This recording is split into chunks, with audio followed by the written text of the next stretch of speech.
been studied about the relationship between globalization and employment in Africa, and particularly Zambia in this case. So it is from this build-up that my desire to study this topic came from, to be able to determine whether globalization does contribute to employment in Zambia, and whether it is FDI or trade openness as proxies of globalization, which of these offers a greater impact on employment in Zambia. So coming out to a brief summary of Zambia's economic indicators, I'm looking at 2013 statistics. Zambia's GDP was recorded at $26.82 billion in 2013. Its total labor force stood at 6.275 million people. The total labor force participation rate was 29%. And looking at my proxy of globalization, which is foreign direct investment as FDI, and trade openness, which is the sum of exports and imports in an economy in a particular financial year, you see that the FDI value was at $1.81 billion in 2013, which made up 6.8% of total GDP. For trade openness, it stood at $21.89 billion, constituting for 82% of total GDP. So this graph just shows you the percentage contribution of both FDI inflow and trade openness in Zambia from 1985 to 2013, indicating that FDI inflow has been fluctuating between 0 and 10% over the years, while trade openness has been fluctuating between 60 and 80%. So coming up, a brief overview of globalization and employment. There is no definite definition for globalization or official definition, but it can be expressed as a process of international integration that emerges from the interchanging of worldviews, thoughts, merchandise, and facets of culture. Hassel 2006 expresses globalization in three dimensions, namely the economic dimension, the social dimension, and the political dimension. So the economic dimension of globalization refers to the actual economic transfers between a country and the rest of the world, as well as the investment and the trade barriers such as tariffs and capital controls. Social dimension refers to the personal contacts across borders. This can be in form of travel, remittances, and migration, as well as the flow of information between a country and the rest of the world. The political dimension of globalization constitutes for the number of embassies and high commissions in a country, the number of international organizations the country is a member of, as well as the number of peace treaties and peace missions it has been a part of.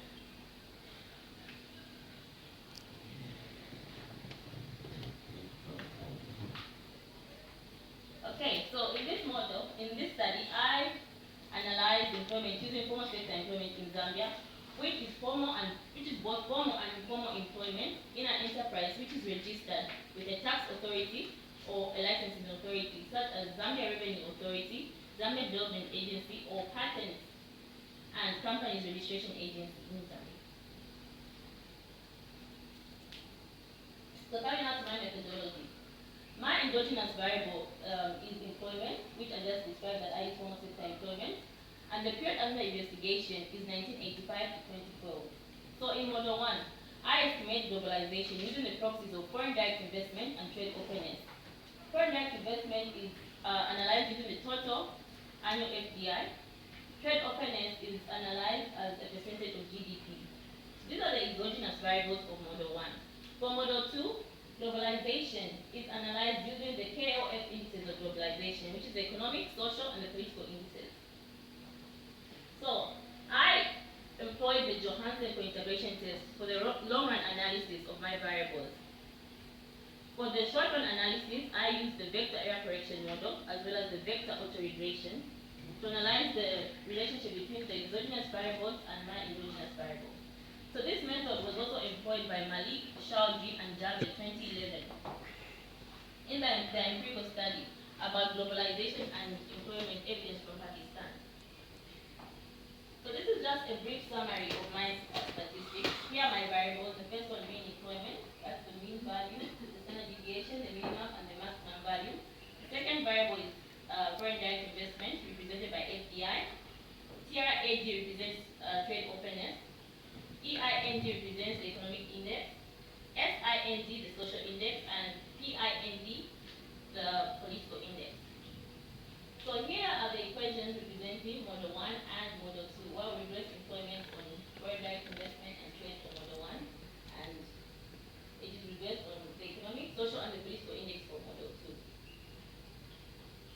So after I ran the Johansen co-integration test, my results indicated that there was at least one co-integration equation. This is shown by the trace statistics being larger than the critical value at 5% and probability less than 5%. So this shows that there is a long-run relationship between my exogenous variables and the endogenous variables in Model 1, indicating that there is a long-run relationship between FDI and employment as well as between trade openness and employment. However, the coefficients of this model further indicated that the relationship between these variables is negative.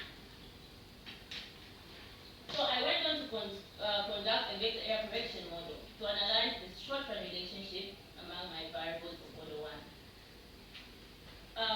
For trade openness, my results indicated that there was no relationship between trade openness and employment in the short run. And this can be shown by a probability of over 5% in the short run for trade. And for FDI, a negative relationship is indicated by the negative coefficient of FDI and a percentage lower than 5%. So there was a negative relationship between FDI and employment in the short run, but no relationship between trade openness and employment in the same period. So coming out to Model 2, where I estimate the KOF indices of globalization and employment. The results of the Johansen co-integration test showed that the trace statistic was lower than the critical value at 5%, indicating that there is no co-integration relationship between these variables, and the probability was higher than 5%. These results show that there was no relationship whatsoever between the economic index and employment, the social index and employment, the political index and employment in the long run. And this result in itself led me to conduct a vector auto-regression model instead of the vector error correction model. And my results indicated that there was no relationship between the exogenous variables and the endogenous variables as well.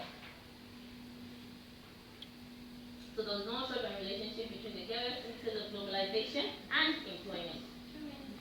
Okay, so now what does this mean? After the economic liberalization exercise of 1990s in Zambia and the privatization exercise, there was an increase in the inflow of FDI as well as trade openness, but this has had a very little impact, has had a negative impact on employment. And this can be attributed to a number of factors, such as maybe the employment of casualization, where foreign investors opt to use casual workers instead of skilled employment in order to lower the cost of production and generate profits. It could also be attributed to other factors in an economy that have not been studied in this model, such as maybe the literacy rate of Zambians, or the technological advancement, or even things such as corruption. So coming to my policy implications, I would advise the administrative bodies of host nations, such as Zambia in this case, to expand their employment protection efforts, taking into account the fact that the deregulation of employment protection and increasing economic integration alone cannot generate employment, it cannot alleviate poverty and raise the living standards of people. I'd also advise for the amendment of investment policies and employment acts and laws to see what, if there are loopholes that cause for the negative impact on employment, and to see how they can be amended in such a way that they provide for the desirable effects of globalization on employment. Lastly, I would advise for countries like Zambia to learn from other countries who have been successful in the going global strategy, to see what laws have been put in place, if they can adopt these laws, and see how they can achieve both economic growth and employment growth from globalization. Thank you very much. Okay, thank you. Yes, Professor Fu, please. Okay, I just have a short question about the limitation of this model. Yes. Okay, you say the results do not indicate any associate among all variables. How to prove that? Sorry, could you How please to the question? prove the results do not indicate any association among all variables? How to prove that? How to prove that?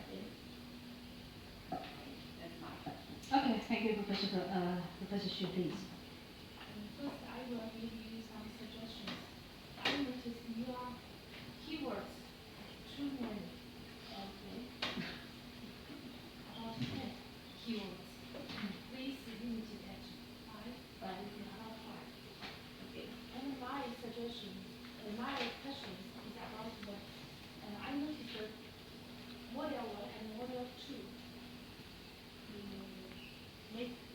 good results. Okay. And the hypothesis of your thesis may be the result of the model 2, basically the third model, second model. The result. And I noticed the repetition of the second model. Yes. You wrote it about the problem of multipollinarity. So I think the conclusion of the second model has some problems. And can you? Okay, that was an assumption I made that if. Okay, would you answer later? Write that down. Okay, please. And please give me So the hypothesis. explanation of the difference of the two models. Because I think it is very important for your conclusion. Model 1 and model 2. Yeah. Okay, thank you. I don't have any question for you. I think that you've done lots of job, but I think if you look at chapter 5, I find very interesting you put references, acknowledgements, and also dedication into the last chapter. This is not really where we usually do, right? Not at all. Okay, I think at least at Southeast University and in China we don't do that. Okay. As far as I know, in Europe, in America, we don't do that, and maybe this is in Zambia, but you are.